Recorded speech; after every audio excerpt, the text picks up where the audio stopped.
Junio de 2026, miles de millones de personas van a ver la Copa del Mundo más grande de la historia. 3 países anfitriones, un lema, unidos como uno. Pero hay algo que nadie está diciendo en voz alta. Estos mismos 3 países llevan años de aranceles, tensiones y presión migratoria. Y en julio, el mismo mes de los cuartos de final, tienen que sentarse a renegociar su futuro económico. ¿Qué tan unidos están realmente? Soy Nimia Amaya y esto es La Otra Versión.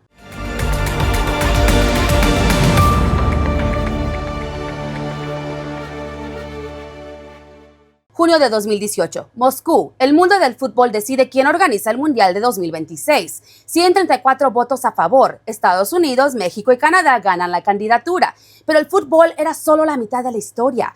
Ese mismo año, los 3 países firmaban el TEMEC, su nuevo acuerdo comercial. Sus economías ya entrelazadas se estaban comprometiendo aún más. América del Norte no solo estaba ganando una sede, se estaba presentando al mundo como un bloque unido. Y la Copa del Mundo iba a ser la demostración pública de eso. Unidos como uno no era solo un eslogan de FIFA, era una declaración política disfrazada de campaña deportiva. Hay algo que no se menciona suficiente. México no llega a este mundial como anfitrión nuevo. Ya organizó la Copa del Mundo en 1970, la organizó de nuevo en 1986 con solo 2 años de anticipación, cubriendo a Colombia cuando se retiró. En 2026, México se convierte en el primer país en la historia del fútbol en hacerlo 3 veces. Y el Estadio Azteca, ese monstruo de concreto donde Maradona le robó el balón a medio mundo, se convierte en el primer estadio en recibir 3 Copas del Mundo distintas. Fíjate en lo que eso significa. Mientras la conversación política pinta a México como problema, como amenaza, como caso perdido, el mundo del fútbol lleva décadas eligiendo sus estadios. La Copa del Mundo no le da importancia a México. México sigue brillando con luz propia. Nigerian, all up in Mexico. Mexico's today, man. Yes. Let's go Nigeria. ¿De dónde son? Brasil. Muy linda la recepción de mexicanos, adoramos los países, los hermanos. Final Brasil y México, si perdemos, fue muy gusto si México ganar la primera. ¡Viva México! ¡Viva Brasil! ¡Viva México! Entre 2018 y 2026 pasaron muchas cosas. Aranceles, presión migratoria, drones de la CIA sobre territorio mexicano, años de tensiones acumuladas. El lema Unidos como uno no cambió, pero el contexto sí. El TEMEC, el mismo tratado que se firmó el mismo año que se ganó la candidatura al Mundial, tiene una revisión obligatoria en julio de 2026. Sí, julio de 2026, el mismo mes de los cuartos de final del Mundial. Piénsalo un momento, mientras miles de millones de personas ven jugar a México, Estados Unidos y Canadá en la misma Copa del Mundo, sus gobiernos están en otra sala decidiendo si su acuerdo comercial sigue en pie. El mismo continente, 2 conversaciones completamente distintas. Una en las canchas, otra en las salas de negociación, y las 2 pasando al mismo tiempo. Hay algo que no cuadra. Estados Unidos lleva años endureciendo sus fronteras, deportaciones, muros, políticas migratorias cada vez más restrictivas. Y ahora le dice al mundo, vengan a nuestra Copa del Mundo. ¡Qué contradicción! Tener boleto no garantizaba que te dejaran entrar al país. La visa era cara, difícil de obtener y fácil de negar. Millones de aficionados alrededor del mundo quisieron venir, muchos no pudieron. Y el mensaje que mandó Estados Unidos fue este: bienvenidos al país de la fiesta global solo si pasas nuestros filtros. By the entry of foreign nationals who are not properly vetted, as well as those who come here as temporary visitors and overstay their visas, we don't want them. No puedes ser anfitrión de la Copa del Mundo y luego no permitir que el mundo participe. Estamos bloqueando activamente a personas totalmente seguras que son esenciales para este torneo de entrar a los Estados Unidos. Estamos tratando a atletas de élite como amenazas de seguridad. Los juegos del equipo nacional de Irán son todos en los Estados Unidos, pero se ven obligados a establecer su campamento base en Tijuana, México, porque Estados Unidos retrasó sus visas hasta el último momento.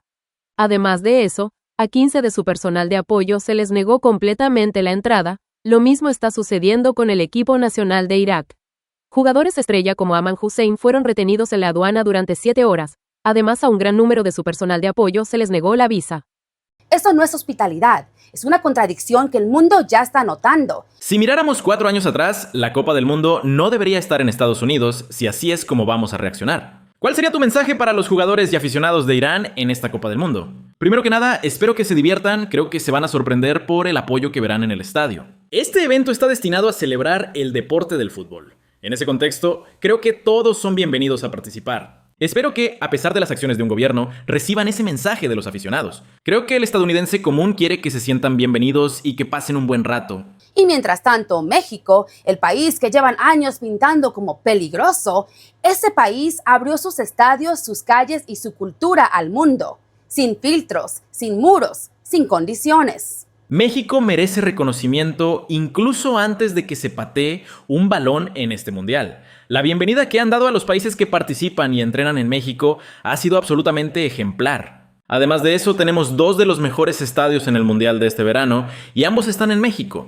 El Azteca, el primer estadio en albergar 3 diferentes Copas del Mundo. Y el estadio BBVA es absolutamente increíble, con algunas de las vistas más hermosas que se pueden presenciar en un partido de fútbol. Quiero dar todo mi apoyo a Irán. ¿Te sorprende la forma en que han sido tratados? Sí, honestamente, estaba hablando con algunas personas aquí y es increíble que ni siquiera puedan, ya sabes, dormir allá. La familia no puede ir, y ellos están aquí. ¿Sabes qué? Creo que al menos para el Mundial, deberían ser tratados de manera diferente. One of the best city. This is my first time I've been here, and I'll come every time here to visit this awesome city. Thank you, God. Thank you, Mexico. Thank you so much for the fans in Mexico. They are the best. They help us a lot. Thank you so much. We really love you. Iraqi people, they really love the Mexican people. Thank you so much. Esa también es una imagen y el mundo la está viendo. Where are you from? Finlandia. Finlandia. What do you think about Mexico? It's amazing. The most beautiful country I've ever visited. What is your favorite food? Mexican. Fruits or food. I mean tacos. Come on. But quesadilla with champiñones. What do you think about Mexico? Mexico's fucking brilliant. Yeah, it's mental. Mate, this is crazy. This is mental. We love it. Turn the camera around. We love it. No, turn around. Turn around. Hey, Mexico, Mexico. Where you from? London. 3 países, un torneo, un lema. Pero debajo del fútbol hay una pregunta que Norteamérica lleva años evitando. ¿Son socios o rivales? Porque en papel la respuesta es obvia. Las economías de los 3 están tan conectadas que separarlas costaría años y billones de dólares. Pero en la práctica, la retórica dice otra cosa. Y el Mundial llegó justo en ese momento, cuando la contradicción entre lo que Norteamérica es económicamente y lo que dice ser políticamente está en su punto más alto.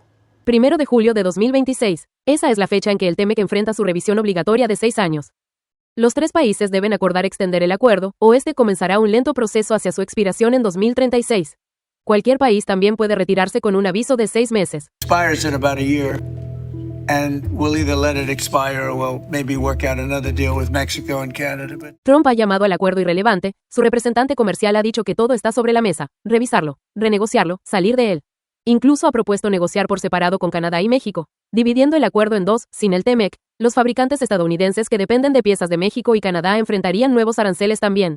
Las miles de fábricas de propiedad estadounidense en el norte de México podrían volverse de repente demasiado caras para operar. El sistema está en su lugar por ahora, pero las reglas que lo mantienen podrían desaparecer en unos meses.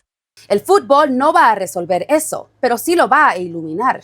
Y lo hará frente a miles de millones de personas. En 2018, 3 países dijeron unidos como uno y el mundo les creyó.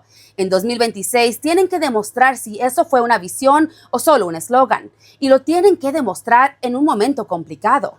Porque mientras los equipos juegan en la cancha, los mismos gobiernos negocian aranceles en otra sala. Mientras el mundo celebra, los mismos países que comparten estadios se presionan en mesas de negociación. Esa es la contradicción de Norteamérica en 2026.